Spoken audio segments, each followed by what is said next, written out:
الحمد لله نحمده ونستعينه ونستغفره ونؤمن به ونتوكل عليه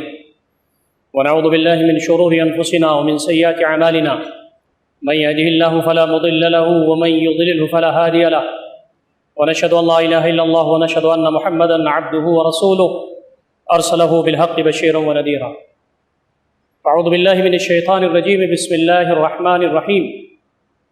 وجاهدوا في الله حق جهاده هو اجتباكم وما جعل عليكم في الدين من حرج ملة أبيكم إبراهيم هو سماكم المسلمين من قبل وفي هذا ليكون الرسول شهيدا عليكم وتكونوا شهداء على الناس فأقيموا الصلاة وآتوا الزكاة واعتصموا بالله هو مولاكم فنعم المولى ونعم النصير. صدق الله العلي العظيم. وعن النبي صلى الله عليه وسلم أنه قال: من احب للہ وابغض للہ واعطى للہ ومنع للہ فقد استکمل الایمان. رواہ ابو داود او کما قال النبی صلی اللہ تعالی علیہ وسلم. محترم سامعین خطبہ جمعہ، بزرگوں، نوجوان بھائیوں اور عفت مآب ماں اور بہنوں، السلام علیکم ورحمۃ اللہ وبرکاتہ. اللہ رب العزت کو وہ بندہ پسند ہے جو ہمان اللہ رب العزت کو خوش کرنے میں لگا رہتا ہے. زندگی جو ہم آپ کو ملی ہوئی ہے بہت مختصر ہے. بچپن اور جوانی اور بڑھاپا، بیچ میں بھی اللہ رب العزت کی طرف سے بلاوا آ سکتا ہے. اللہ رب العزت کو وہ اعمال پسند ہیں جو اللہ رب العزت کو خوش کرنے کی نیت سے اور محنت اور مشقت کے ساتھ کیے جائیں. اللہ رب العزت کے لیے قربانیاں پیش کی جائیں. وقت کی قربانی ہے، صلاحیتوں کی قربانی ہے، مال کی قربانی ہے، اور جب وقت پڑے تو جان کی قربانی. جو اپنی زندگیوں میں اللہ رب العزت کی بارگاہ میں قربانیاں پیش کرتے ہیں ان کا مقام اللہ رب العزت کے ہاں بہت بلند ہے. آدمی محض رخصتوں پر عمل کر لے اور ایک عام مسلمان کی طرح زندگی گزارے، نماز روزہ کر لے، کھا پی لے اور صوم و صلات کا پابند اس دنیا سے چلا جائے، یہ بھی قابل تعریف بات ہے. لیکن کہا نہیں، تمہارے جو اوقات ہیں اللہ رب العزت کو خوش کرنے اور اللہ رب العزت کی بارگاہ میں قربانیاں پیش کرنے میں لگنا چاہیے. تمہاری جو صلاحیتیں ہیں وہ دنیا حاصل کرنے میں ضرور لگیں، لیکن ان صلاحیتوں کے ذریعے اللہ رب العزت کی خوشنودی اور اس کے دین کے غلبے کے سلسلے میں قربانیوں میں لگنا چاہیے.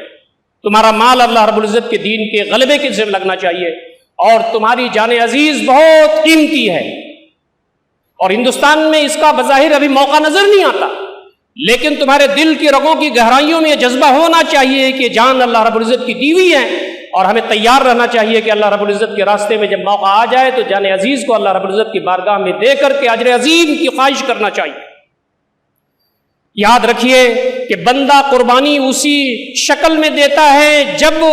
جس کے راستے میں وہ قربانی دے رہا ہو اس سے ٹوٹ کر کے وہ محبت کرے. بندے مومن سے یہ بات کہی گئی ہے کہ والذین آمنوا اشد حبا للہ، جو اللہ رب العزت پر ایمان رکھتے ہیں وہ سب سے زیادہ اللہ تعالیٰ سے محبت کرتے ہیں. آدمی جس سے محبت کرتا ہے اس کے راستے میں قربانیاں دیتا ہے.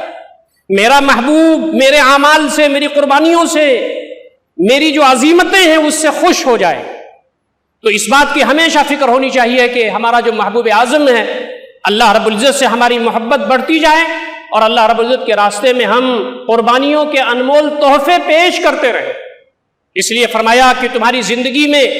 اچھائی اور برائی کا، محبت اور بغض کا اور نفرت کا جو معیار ہونا چاہیے وہ اللہ رب العزت کی محبت اور اس کی نفرت کا معیار ہونا چاہیے. من احب للہ وابغض للہ واعطى للہ ومنع للہ فقد استکمل الایمان. جس نے محبت کی تو اللہ رب العزت کی بنیاد پر، میں فلاں سے محبت کر رہا ہوں، فلاں کو چاہ رہا ہوں اس لیے کہ اللہ رب العزت اس سے محبت کو چاہ رہا ہے. میں کسی سے نفرت کر رہا ہوں اس لیے کہ اللہ رب العزت اس سے دور رہنے کی مجھے نصیحت فرما رہا ہے.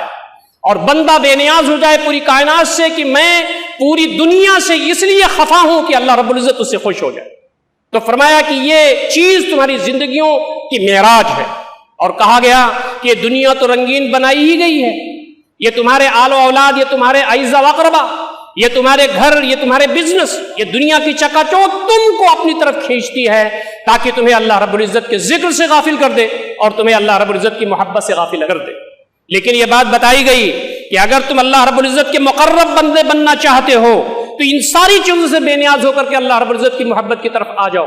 قل ان کان آباؤکم وابناؤکم واخوانکم وازواجکم وعشیرتکم واموال اقترفتموها وتجارۃ تخشون کسادها ومساکن ترضونها احب الیکم من اللہ ورسولہ وجہاد فی سبیلہ فتربصوا حتی یأتی اللہ بامرہ واللہ لا یہدی القوم الفاسقین. اے نبی صلی اللہ علیہ وسلم صحابہ کرام کو کہہ دیجئے اور ان سے خطاب کے نتیجے میں یہ منافقین بھی سن لیں اور دیگر یہود و نصارہ بھی سن لیں کہ تمہارے باپ اور تمہارے بیٹے، تمہارے بھائی، تمہاری بیویاں اور تمہارے شوہر، تمہارا یہ خاندان، تمہارا وہ مال جس کو تم نے سینت کر کے رکھا ہے، اور تمہاری وہ تجارت جس کی کساد بازاری کا تم کو خطرہ ہے، تمہارے وہ حویلیاں اور محلات اللہ تعالیٰ سے زیادہ محبوب ہے، نبی اکرم صلی اللہ علیہ وسلم کے زیادہ سے محبوب ہے، اللہ رب العزت کے راستے میں اسٹرگل اور جہاد سے زیادہ محبوب ہے، تو انتظار کرو کہ اللہ رب العزت کا عذاب آ جائے. اللہ رب العزت فاسق قوم کو ہدایت نہیں دیتا ہے. ہماری جو معیار ہونا چاہیے محبت کا اور نفرت کا، وہ اللہ رب العزت کی ذات گرامی ہونی چاہیے. اس لیے ہمیں کوشش کرنا چاہیے کہ جو کچھ بھی ہمارے پاس ہے اس کے قربانی کی تحفے، اس کے سوغات اللہ رب العزت کی بارگاہ میں بھیجتے رہیں. جس دن کچھ کام آنے والا نہیں ہے، نہ اولاد کام آنے والی ہے، نہ بیٹے کام آنے والے ہیں، نہ مال کام آنے والا ہے. یوم لا ينفع مال ولا بنون الا من اتى الله بقلب سلیم. تو ہمارے پاس جو اس وقت ہے وہ عظیم نعمت ہے. ہم چاہتے ہیں کہ اوقات کو استعمال کر کے کیسے روزی روٹی حاصل کر لیں، مال کو کیسے بڑھا لیں، لیکن ہماری ذمہ داری یہ بھی ہونی چاہیے کہ ان اوقات کو ایسا ہم مینج کریں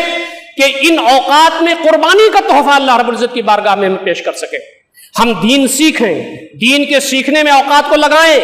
دوسروں کو دین پہنچانے میں اوقات کو لگائیں، کسی غریب، یتیم، لاچار، مجبور مستحقین کے پاس جا کر کے بیٹھیں، بندگان خدا کو اللہ رب العزت کے دین کی طرف لانے میں اپنے اوقات کو صرف کریں. اور یہ جو خلق خدا ہے اس کو اللہ رب العزت کے دین کے پیغام کو پہنچانے کے ساتھ ساتھ ان کے مسائل سے دلچسپی لینے میں اوقات صرف کریں. یہ وہ چیز ہے جس کو اللہ رب العزت بہت پسند فرماتا ہے. جب ہم کسی بھوکے کے پاس بیٹھتے ہیں اس کا سامان کرتے ہیں، اس کی بھوک کو دور کرنے کا، جب ہم پیاسے کے پاس بیٹھتے ہیں اس کی پیاس کو دور کرنے کا سامان کرتے ہیں، تو اللہ رب العزت اس ہمارے وقت کی جو قربانی ہے اس کی قدر فرماتا ہے اور کہتا ہے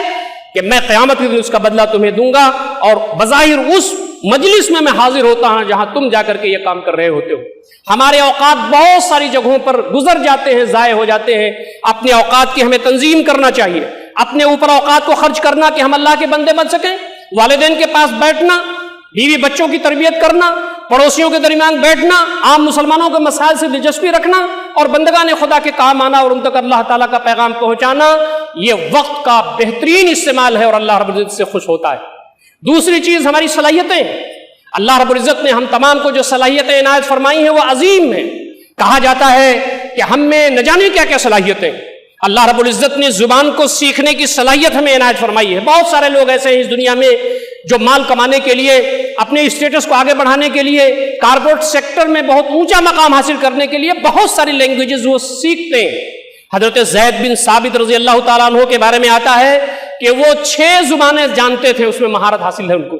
نبی اکرم صلی اللہ علیہ وسلم نے ایک مرتبہ ان سے یہ کہا کہ میرے پاس کچھ خطوط آتے ہیں، کچھ چیزیں آتی ہیں، کچھ وفود آتے ہیں، وہ عبرانی زبان میں بولتے ہیں، عبرانی زبان میں تحریریں آتی ہیں، مجھے وہ باتیں واضح نہیں ہو پاتی ہیں. زید کیا تم اس میں کچھ کام کر سکتے ہو؟ انہوں نے کہا اللہ کے نبی صلی اللہ علیہ وسلم میں حاضر ہوں. ودن 15 days 15 دن کے اندر حضرت زید بن ثابت رضی اللہ تعالیٰ عنہ نے عبرانی زبان سیکھ لی. نبی اکرم صلی اللہ علیہ وسلم کا ٹرانسلیشن کرتے تھے اور جو بھی خطوط آتے تھے ان کو بتاتے تھے، اس کا جواب لکھتے تھے. ہمارے پاس آج ہندوستان کے اندر اور پوری دنیا میں نہ جانے کن کن صلاحیتوں کی ضرورت ہے اللہ تعالیٰ کے دین کے غلبے کے سلسلے میں، اللہ کے دین کے پہچانے کے سلسلے میں، اللہ رب العزت کے دین کے بارے میں غلط فہمیوں کو دور کرنے کے سلسلے میں. لیکن ہم دنیا حاصل کرنے میں اگر زبانیں سیکھتے ہیں تو اللہ رب العزت کے دین کو پھیلانے کے سلسلے میں بھی ان کو استعمال کرنا چاہیے. ایک بہت مشہور قول ہے کہ من تعلم لغت قوم امن مکرہم، جو کسی قوم کی زبان سیکھ جائے ان کی مکاری، ان کی چال بازی سے وہ محفوظ رہتا ہے. دوستو اور ساتھیوں، یہ جو تقریر کرنا ہے، خطابت ہے، یہ نبی اکرم صلی اللہ علیہ وسلم نے اس کو اپریشیٹ کیا ہے. آپ نے خطبہ تیار کیے اپنے درمیان میں، صحابہ کرام کے درمیان سے خطبہ تیار کیے اور فرمایا کہ یہ خطیب رسول صلی اللہ علیہ وسلم ہے، یہ شاعر رسول صلی اللہ علیہ وسلم ہے. آج بولنے کی صلاحیت ہمیں پیدا کرنا چاہیے. اسلوب کیسا ہمارا ہو، گفتگو کو پیش کرنے کا انداز کیا ہو، اس کے بارے میں دنیا محنت کرتی ہے. اسلام کے جو علمبردار ہیں انہیں بھی محنت کرنا چاہیے. نبی اکرم صلی اللہ علیہ وسلم کی بہت مشہور حدیث آپ فرماتے ہیں ان من الشعر لحکمہ و ان من البیان لسحرا. بعض اشعار تو ایسے ہوتے ہیں جس میں حکمت و دانائی کی بات ہوتی ہے، اور بعض بیان ایسے ہوتے ہیں جو جادوی اثر رکھتے ہیں، دل کی رگوں کی گہرائیوں میں اتر جاتے ہیں۔ ہمارے پاس بولنے کی صلاحیت ہے، ہمارے پاس لکھنے کی صلاحیت ہے، ہم اس سے دنیا کما رہے ہیں، کمائیں، معیوب نہیں ہیں، لیکن ہماری زبان اور ہمارے قلم کو اللہ رب العزت کے دین کے پھیلانے کے سلسلے میں اللہ کو خوش کرنے کے راستے میں بھی استعمال ہونا چاہیے،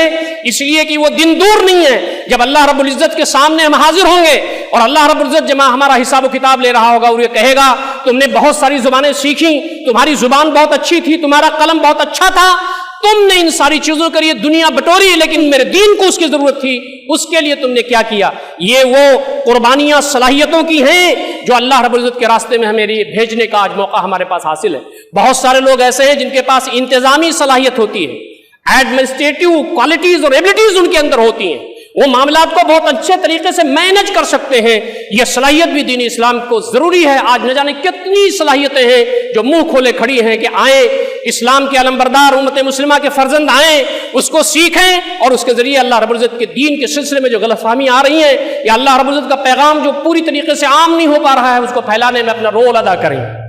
مال اللہ رب العزت کا دیا ہوا عطیہ ہے۔ قرآن مجید میں جگہ جگہ اللہ رب العزت نے فرمایا ہے وَمِمَّا رَزَقْنَاهُمْ يُنْفِقُونَ، ہم نے جو رزق ان کو دیا ہے اس میں سے خرچ کرتے ہیں۔ تمہارے اندر یہ غرور نہ پیدا ہو، تمہارے اندر یہ گھمنڈ پیدا نہ ہو کہ مال تم نے اپنی محنتوں، اپنی صلاحیتوں اور اپنے علم سے حاصل کیا ہوا ہے، جیسے قارون نے کہا تھا انما اوتیتہ علی علم عندی، میری اپنی نالج، میرے اپنے علم کی وجہ سے یہ مجھے مال ملا ہوا نہیں۔ اللہ رب العزت کا فضل ہے، اس کا کرم ہے، اس کا احسان ہے، اس کی نوازش ہے کہ اللہ رب العزت بندوں کو نوازتا ہے۔ قرآن مجید میں جگہ جگہ یہ صیغہ استعمال ہوا ہے وَمِمَّا رَزَقْنَاهُمْ يُنْفِقُونَ، جو ہم نے ان کو دیا ہے اور ہم آزما رہے ہیں کہ مال پا کر کے ان کے اندر کبر پیدا ہوتا ہے، مال پا کر کے وہ اللہ کو بھولتے ہیں کہ اس میں سے اللہ رب العزت کے راستے میں وہ خرچ کرتے ہیں۔ تو ہمارے پاس اللہ رب العزت نے مال دیا ہے، جس حیثیت کے بھی لوگ ہم ہیں، ہمارے اندر کم درجے کے لوگ بھی ہیں مال کے اعتبار سے، اوسط درجے کے لوگ بھی ہیں، ہمارے پاس ایسے لوگ بھی ہیں جن کو اللہ رب العزت نے نوازا ہے۔ مال اللہ رب العزت کو خوش کرنے کے لیے اور اللہ رب العزت کے بارگاہ میں قربانی کے طور پر پیش کرنے کے لیے ہم میں سے کتنے لوگ جو آگے بڑھتے ہیں۔ فرمایا گیا لن تنالوا البر حتى تنفقوا مما تحبون، تم بھلائی پا نہیں سکتے، جنت پا نہیں سکتے، اللہ کی خوشنودی پا نہیں سکتے یہاں تک کہ محبوب ترین چیز تم اللہ رب العزت کی بارگاہ میں خرچ نہ کرتے ہو۔ دوستو اور ساتھیوں، نبی اکرم صلی اللہ علیہ وسلم کا جو رویہ تھا، صحابہ کرام کی جو روش تھی، اسلاف کا جو شیوا تھا، اس کو اپنے سامنے ہم کو رکھنا چاہیے۔ یہ مال و اسباب جو کچھ بھی ہم بنا رہے ہیں، جو محلات ہم خرید رہے ہیں، جو جائیدادیں ہم بنا رہے ہیں، یہ کوئی معیوب بات نہیں ہے، بلکہ اس کے ساتھ ساتھ یہ ہونا چاہیے کہ جن بچوں کو ہم ہینڈ اوور کر رہے ہیں، جو ہمارے وارث ہیں دنیا میں، ان کو اللہ والا بنائیں، اور ایسے لوگ ہوں جو مرنے کے بعد ان زمینوں سے فائدہ اٹھائیں، صدقہ جاریہ بنیں، ہماری قبر پر جا کر کے فاتحہ پڑھیں، ہم کو اپنے تہجد میں یاد رکھیں۔ ہم لوگ اپنے بچوں کے لیے اتنے پریشان رہتے ہیں کہ ان کے لیے پوری جائیداد بناتے ہوئے قبروں میں ہم چلے جاتے ہیں، اور اللہ رب العزت کے ہاں جب بندہ جاتا ہے تو اسے احساس ہوتا ہے کہ کاش میں اپنے ہاتھ سے کچھ وقف کر دیا ہوتا، کچھ اپنے ہاتھ سے میں نے خرچ کر دیا ہوتا۔ اور یہ بچے جن کے بارے میں اپنی زندگی ہم برباد کرتے ہیں، مرنے کے بعد بہت خوش قسمت لوگ ایسے ہوں گے کہ ان کی اولاد ان کے لیے دعا کرے، ان کی قبر پر جائے، 2 4 6 مہینے سال بھر میں سب بھول جاتے ہیں۔ یہ دنیا کا معاملہ ہے۔ بندے مومن وہ ہے جو مال آئے اس کے پاس روزانہ کی اپنی انکم میں سے خرچ کرے اور بڑے بڑے پروجیکٹس میں شیئر کرنے کا اور اس میں حصہ لینے کی سوچے۔ نبی اکرم صلی اللہ علیہ وسلم تشریف فرمائیں، ایک صحابی آتے ہیں، ان کا نام ابو الدحداء رضی اللہ تعالیٰ عنہ ہے، وہ کہتے ہیں اللہ کے نبی صلی اللہ علیہ وسلم ایک آیت اتری ہے قرآن میں جس میں اللہ رب العزت نے قرض کی بات کہی ہے، من ذا الذی یقرض اللہ قرضا حسنا فیضاعف له اضعافا کثیرا، کون ہے جو اللہ رب العزت کو قرض دے گا اور اللہ رب العزت اس قرض کو قرض حسن کے طور پر لے گا اور اس کو کتنا ملٹی پلائی کرے گا، تم کو اس کا اندازہ نہیں ہے۔ صحابی رسول نے کہا اللہ کے نبی صلی اللہ علیہ وسلم کیا یہ آیت آپ پہ اتری ہے، اس کا مفہوم یہ ہے کہ اللہ تعالیٰ کو قرض دیا جاتا ہے؟ کہا ہاں۔ تو کہا کہ اللہ کے نبی صلی اللہ علیہ وسلم میں آپ کی بارگاہ میں اللہ رب العزت کے لیے یہ اپنا جو باغ ہے، نخلستان ہے، اس کو پیش کرتا ہوں۔ ان میں ان کی بیوی بھی رہتی تھی، چھوٹے چھوٹے بچے بھی ان کے تھے۔ راوی بیان کرتے ہیں کہ وہ اپنے باغ میں گھستے نہیں، اپنی بیوی کو دور سے بلاتے ہیں اور کہتے ہیں یہ باغ جو ہمارے پاس انمول تحفہ تھا اس دنیا میں نے اس کو اس دن کے لیے اللہ رب العزت کی بارگاہ میں دے دیا ہے جس دن ہمیں وہ بہت سارے باغات سے نوازے گا، تم نکل آؤ اس باغ سے۔ بہت دیر کے بعد جب آواز پہنچی تو بیوی اپنے بچوں کے ساتھ اس میں سے باہر نکلی، اور جب ان کے سامنے یہ معاملہ آیا کہ صحابی رسول نے تو اللہ رب العزت کو قرض دے دیا ہے یہ باغ، تو انہوں نے کہا کہ میرے شوہر نامدار، آپ کا یہ عمل آپ کو مبارک ہو، ہمیں قوی امید ہے کہ اللہ رب العزت کے ہاں بہترین باغات سے ہم کو نوازا جائے گا۔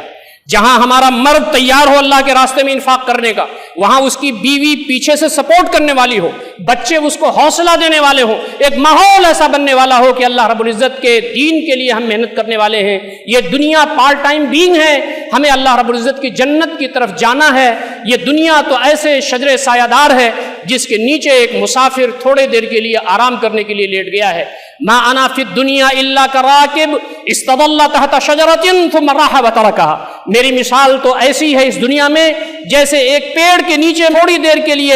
ایک مسافر لیٹ جاتا ہے، بیٹھ جاتا ہے، پھر اٹھتا ہے، دامن جھاڑ کر کے گزر جاتا ہے۔ یہ دنیا ہمارے لیے خوشنما بنا کے پیش کی گئی ہے، ہم کو کوشش کرنا چاہیے کہ اس راستے میں آگے بڑھیں۔ بہت سارے لوگ ایسے ہوتے ہیں جن کے پاس مال و اسباب بہت کم ہوتے ہیں، لیکن دین و شریعت نے یہ کہا کہ مال کی جو کوانٹٹی ہے وہ نہیں دیکھی جاتی، تمہارے دل کے رگوں کے اندر جو کوالٹی ہے وہ دیکھی جاتی ہے۔ کوئی شخص بسا اوقات ایسا ہو سکتا ہے کہ اللہ کے راستے میں 10 روپیہ خرچ کرے، اور کوئی ارب پتی جو اللہ کے راستے میں 1 لاکھ خرچ کرے تو 1 لاکھ پر 10 روپیہ بھاری ہو جاتا ہے۔ نبی اکرم صلی اللہ علیہ وسلم کی کئی احادیث ہیں، آپ نے سمجھا کے بتایا کہ 1 درہم 1 لاکھ درہم پر بھاری ہو جاتا ہے۔ آدمی جس بھی استھتی میں ہو، جن حالات میں ہو، اس میں اللہ رب العزت کے راستے میں جو کچھ بھی خرچ کرتا ہے، اللہ رب العزت اس کے دل کی رگوں کی گہرائیوں میں جو اٹھنے والے وسوسے ہیں اس کو وہ دیکھتا ہے، اس کے جذبات کو وہ دیکھتا ہے۔ نبی اکرم صلی اللہ علیہ وسلم غزوہ تبوک کے موقع پر جب آپ نے اعلان کیا کہ پھل ابھی پکے نہیں ہیں، کرائسس کی صورتحال ہے، لوگوں کے پاس پیسے نہیں ہیں، جو کچھ بھی ہے لے کر کے تم آ جاؤ، حضرت ابوبکر کے واقعات، حضرت عمر رضی اللہ تعالیٰ عنہ، حضرت عثمان رضی اللہ تعالیٰ عنہ کے واقعات ہم سنتے ہیں۔ لیکن ایک صحابی رات میں جاتے ہیں اور آبپاشی کرتے ہیں، مزدوری کرتے ہیں، ان کے پاس مال نہیں تھا، اسباب نہیں تھے، گھر میں زیادہ کچھ نہیں تھا، لیکن جب انہوں نے سنا کہ اللہ کے نبی صلی اللہ علیہ وسلم کو اس وقت مال کی ضرورت ہے اور اللہ رب العزت آزمائش میں بندوں کو دیکھ رہا ہے کہ وہ کیا کر سکتے ہیں، تو رات میں جا کر کے انہوں نے آبپاشی کی، مزدوری کی، اور روایتوں میں آتا ہے کہ 1 سا کھجور ملی، اور بعض روایتوں میں آتا ہے کہ 2 سا کھجور ملی۔ آ کر کے نبی اکرم صلی اللہ علیہ وسلم کی بارگاہ میں حاضر ہو گئے، کنارے کھڑے تھے، جھجک رہے تھے، مال تھوڑا تھا، نبی صلی اللہ علیہ وسلم کی بارگاہ میں پیش کیسے کریں، لیکن آپ کی نظر جب پڑی تو آپ نے کہا کہ فلاں کیا معاملہ ہے، تو انہوں نے کہا اللہ کے نبی صلی اللہ علیہ وسلم میں کوئی حیثیت والا آدمی نہیں ہوں، آپ کا جو حکم ہوا تو میری یہ مزدوری ہے جو میں آپ کی خدمت میں پیش کرنا چاہتا ہوں۔ آپ صلی اللہ علیہ وسلم کی آنکھوں میں آنسو تھے، آپ کھڑے ہو گئے، آپ نے 1 سا کھجور کو سارے ہی مال و اسباب پر بکھیر دیا اور کہا کہ اللہ رب العزت تمہاری نعمتیں دیکھتا ہے کہ اللہ کے راستے میں تم مال کس انداز سے خرچ کرتے ہو۔ آج کے اس دور میں جبکہ کیپٹل کا اور کیپٹلزم کا دور ہے، آج ہر آدمی کیپٹلسٹ ہوتا جا رہا ہے، ہر آدمی مادہ پرست ہوتا جا رہا ہے، آدمی کہیں بھی 5 روپیہ لگانا چاہتا ہے تو دیکھتا ہے کہ مجھے اس میں سے فائدہ کتنا ہوگا۔ اللہ رب العزت کے راستے میں تجارت کرنے والے، اگر اللہ رب العزت کو اپنی تجارت میں ہم پارٹنر بنا لیں تو اس تجارت میں کبھی گھاٹا ہونے والا نہیں ہے۔ قرآن مجید بار بار یہ کہتا ہے کہ تم مال و اسباب کی جو تجارت کرتے ہو، اللہ کے راستے میں تم دیتے ہو، اللہ رب العزت کے راستے میں جو خرچ کرتے ہو، وہ تمہارا ضائع نہیں ہوتا، اللہ رب العزت کے یہاں رہتا ہے۔ آخری بات جو میں آپ کے سامنے عرض کر سکتا ہوں وہ یہ ہے کہ ہمارے اندر جو کچھ بھی چیزیں ہیں جس کے ہم امین ہیں، یہ سب اللہ کے راستے میں ہمیں دینا ہے۔ جان عزیز کو اللہ رب العزت کے راستے میں دینے کی تمنا اور شہادت کی آرزو بندے مومن کی معراج ہے۔ ہم اللہ رب العزت کے لیے پیدا کیے گئے ہیں، اللہ رب العزت کے لیے ہی اپنے آپ کو صرف کرنے کا اور اللہ کے راستے میں دینے کا یہ ہمارا جذبہ ہونا چاہیے۔ اسی لیے فرمایا ان اللہ اشترى من المؤمنین انفسهم واموالهم بان لهم الجنہ، اللہ رب العزت نے مومنین سے ان کی جانوں کو، ان کے مال کو جنت کے بدلے خرید لیا ہے۔ یہ ہمارا مال ہمارا نہیں ہے، یہ ہماری جان ہماری نہیں ہے۔ ہم اگر اس میں مال کو اور اپنی جان کو ویسے ہی لگاتے ہیں اور خرچ کرتے ہیں جیسے اللہ تعالیٰ چاہتا ہے تو ہمیں جنت ملے گی، لیکن اگر مسلمان ہونے کے باوجود بھی ہم مال ویسا نہیں خرچ کرتے، جان ویسے نہیں لگاتے اپنی جیسے اللہ اس کے رسول کو مطلوب ہے، تو جنت ملنے والی نہیں ہے۔ اسی لیے کہا گیا تمہاری زندگی ایسی ہونی چاہیے کہ پوری زندگی تمہارے اللہ رب العزت کے لیے ہو جائے۔ قل ان صلاتی و نسکی و محیائی و مماتی للہ رب العالمین، کہہ دو کہ میری جو عبادتیں ہیں بدنی اور میری جسمانی اور مالی اور میرا مرنا اور جینا سب اللہ رب العزت کے لیے ہے۔ تو وہ وقت دور نہیں ہے جب اللہ رب العزت کا جو دین ہے وہ اس پوری کائنات میں دوبارہ ویسے ہی غالب ہوگا جیسے نبی اکرم صلی اللہ علیہ وسلم نے غالب کر کے دکھایا تھا۔ آپ صلی اللہ علیہ وسلم کے پیشن گوئیاں ایک کے بعد سب پوری ہوتی چلی جا رہی ہیں۔ آپ نے فرمایا تھا قسم خدا کی اس زمین پر قیامت برپا نہیں ہو سکتی جب تک کہ میرے لائے ہوئے نظام کے مطابق اسلامی نظام اس زمین پر نہ آ جائے۔ اللہ تعالیٰ کا نظام ایسے ہی نہیں آ جاتا، اللہ رب العزت کا نظام اس کے انصار اللہ کے ذریعے آتا ہے، اس کے مددگار پیدا ہوتے ہیں۔ یا ایھا الذین آمنوا کونوا انصار اللہ، اے لوگوں جو ایمان لائے ہو اللہ کے مددگار بن جاؤ۔ اور اللہ کے مددگار ہونے کا مطلب یہ ہے کہ وہ اپنا وقت اور اپنی صلاحیتیں، اپنا مال اور اپنی جان کو ہمیشہ اللہ رب العزت کے راستے میں کھپاتے ہیں۔ تو آج وہ موقع ہے کہ ہم کو جنت حاصل کرنا ہے، جنت میں فردوس اعلیٰ حاصل کرنا ہے، تو ہمیں اپنی جان کے لیے بھی تیاری کرتے رہنا چاہیے، اس لیے کہ اگر موقع آ جائے اور اللہ کے راستے میں ہماری جان چلی جائے اگر، تو فرمایا کہ جان دیدی ہوئی اسی کی تھی، حق تو یہ ہے کہ حق ادا نہ ہوا، یہ جان اللہ کی تھی، اللہ کے راستے میں دے دی گئی، تو ہم نے کیا بڑا احسان کیا۔ یہ تو بڑا عظیم و رحیم و کریم مالک ہے کہ مال دے کر کے واپس لیتا ہے تو نوازتا ہے، اور جان دے کر کے بھی اگر واپس لیتا ہے تو ہم تمام کو بلند مقام پر فائز کرتا ہے، اور وہ موقع ہمارے سامنے رہنا چاہیے، اس کی تیاری رکھنی چاہیے کہ موت ہمارے گھات میں بیٹھی ہوئی ہے، موت تو کبھی بھی آ سکتی ہے، بندے مومن موت کا ویلکم کرتا ہے، موت سے ڈرتا نہیں ہے، اس لیے ہم کو ہمیشہ تیار رہنا چاہیے کہ اپنی جو زندگیاں ہیں اس کو اللہ تعالیٰ کے راستے میں لگائیں، آزمائشوں سے گزریں، صبر کے ذریعے آگے بڑھیں، کشیدہ حالات ضرور آئیں گے، لیکن اس میں بندے مومن اللہ رب العزت پر توکل رکھتا ہے، اللہ تعالیٰ سے اپنی رسی کو مضبوط رکھتا ہے، اللہ تعالیٰ کی طرف رجوع ہوتا ہے۔ آج سے نہیں، پوری تاریخ انسانیت اور تاریخ اسلام گواہ ہے کہ مسلمانوں پر اور اسلام کے ماننے والوں پر بہت ہی مظالم توڑے گئے۔ آج تو موقع سیکولرزم کے اس ماحول میں، ڈیموکریسی کے اس حالات میں آپ کو گفتگو کرنے کا، بات کرنے کا، جوڈیسی میں جانے کا، لوگوں کو موبلائز کرنے کا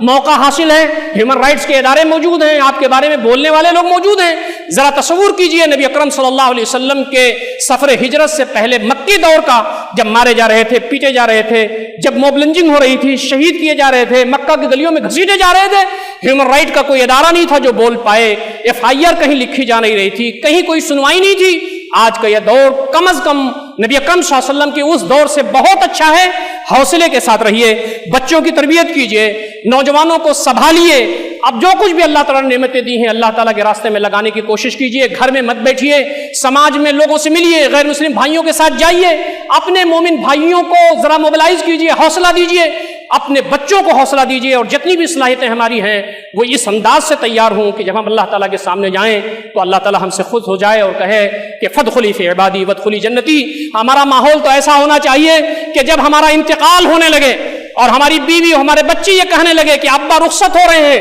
تو ہم حضرت بلال کی طرح یہ کہیں کہ میری بیوی واہ بلالہ نہ کرو، واہ بلالہ نہ کہو، بلکہ واہ ترواہ کہو، ہائے خوشی، ہم تو محمد ان کے اسباب سے ملنے جا رہے ہیں۔ پردہ اٹھ رہا ہے، اللہ رب العزت کے جنت کی جھلکیاں ہمارے سامنے آ رہی ہیں، اس منظر کے لیے ہم تمام کو تیار رہنا چاہیے جس کے بارے میں حدیث میں کہا گیا فَأَحَبَّ اللَّهُ لِقَاءَهُ، اور ہم کو اس انداز سے زندگی گزارنی چاہیے کہ حضرت علی رضی اللہ تعالیٰ عنہ کو جب برچھی ماری گئی تو وہ پریشان نہیں ہوئے، انہوں نے کہا فزت رب الکعبہ، رب کعبہ کی قسم میں تو کامیاب ہو گیا۔ یہ جو جوانیاں ہیں، یہ جو ایام ہیں، یہ سب پارٹ ٹائم بینگ ہیں، اللہ کی نعمتیں ہیں۔ ایک جوان مرد کی طرح جیے، بندے مومن کی طرح زندگی گزاریے، اللہ کے بندے کی طرح زمین پر رہیے، حوصلے کے ساتھ، امنگ کے ساتھ، صبر کے ساتھ، توکل کے ساتھ، جب تک ہماری زندگی اس زمین پر ہو حوصلے کے ساتھ جئیں، ایک مثبت انداز سے اپنے سماج میں کام کریں، اور جہاں تک ہو